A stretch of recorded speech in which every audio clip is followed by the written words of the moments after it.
So your last question asks what message I'd like to leave readers with, and it would be about the reclamation aspect of community death caring. This is what um, is most important to me, is that people just sort of do it. It's not a practice to be held at arm's length. It's actually about showing up in your own life for your own loved ones and going into that unknown territory if you haven't already. Just being finding the empowerment and the support that you need to get as close to death as possible, and to see what might be held there for you.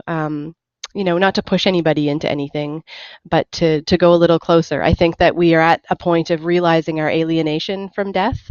And what I mean by that is that in the same way that I think we go to the grocery store and see a piece of meat there and we don't even know what animal it came from, but we realize that probably it was an animal that wasn't kept very well or killed humanely, and there's just this sort of cut up piece there, and we feel totally alienated from that process. And I think that's resulted in what we kind of call the slow food movement, which is a reconnection with the production of our own food.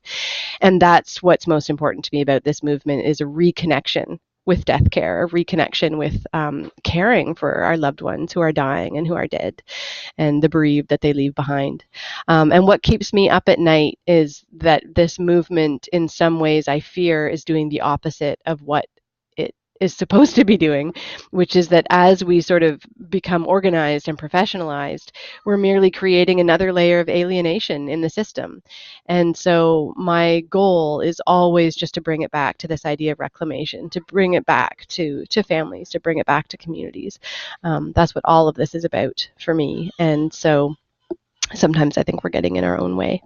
But we've become alienated from death, and I think that we need to be participatory again and to see the benefits that might be there for us.